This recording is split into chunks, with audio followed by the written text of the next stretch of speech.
台湾地区人士推测，大陆或许会在5年内统一台湾。马英九给出了一个解决方案，这管用吗？观众朋友，大家好，我是傅先少。最近，美国国务卿布林肯声称，中国大陆将加速完成统一大业，这进而引发了台湾地区当局的焦虑。20大闭幕，通过了党章修正案决议，在涉台内容的部分写入了坚决反对和遏制台独。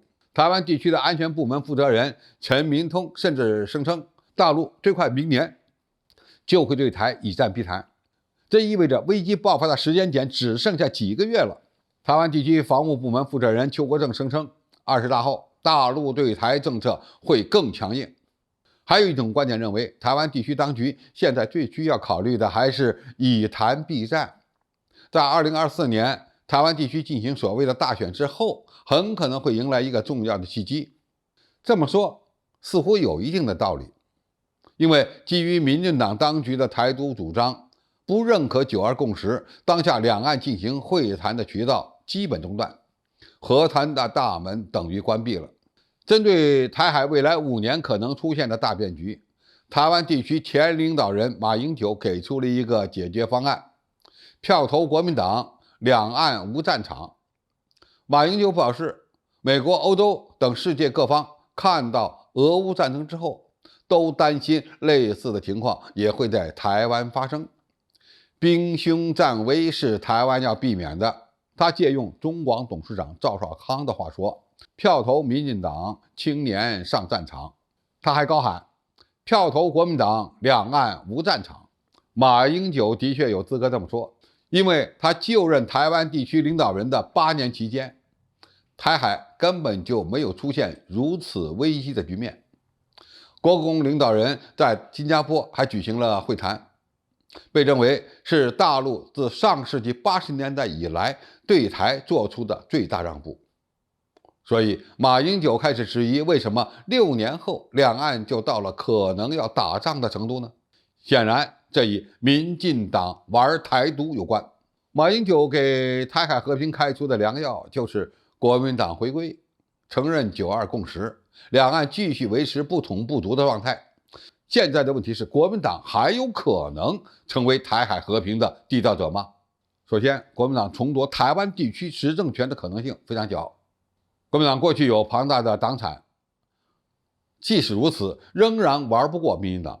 在被民进党剥夺了大批党产之后，又被严重的边缘化。在这样的一个情况下，要想代替拥有执政资源的民进党，可能性非常渺茫。现在台海面对的主要矛盾是统一。国民党与民进党在推动两岸统一的问题上并没有根本性的差别。国民党虽然认可9·2共识，但是不等于会推动两岸统一，实际上玩的是暗独。民进党玩的是渐进式台独，他们不太敢直接推动台独修宪。其实呢，无论是民进党还是国民党，都是维持现状。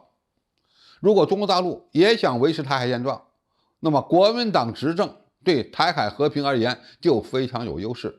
但是中国大陆现在已经进入到了解决台海问题的历史新阶段，也就意味着维持现状不能满足维持台海和平的需要。你也可以理解为，马英九能为台海带来和平，更关键的因素是中国大陆当时也想维持现状。当中国大陆的对台工作已经进入到了加强实践反独促统的阶段时，国民党也就不符合时代的需要了。最后，解决台湾问题的主动权在大陆这边，而且已经发展到了不再理会台湾政党轮换的历史阶段了。即便台湾民众大多数希望维持现状，但客观环境已经让你们无法这样做，因为统一必须体现全体中国人的意志。国共之间没有复谈的障碍，但是国民党也不会通过谈判来解决统一问题。而一旦等到中国大陆决心通过武力来解决问题时，国民党的历史地位也将被彻底动摇。只有那些明确支持统一的人士才是大陆所需要的。所以，马英九给出的台海和平解决方案，既无法实现，也不能从根本上解决问题。那么，如果国民党现在仍然不主动的推动两岸的统一，他们也不会得到一个好的历史定位。好，今天的评述就到这里，谢谢大家收看，我们下期再见。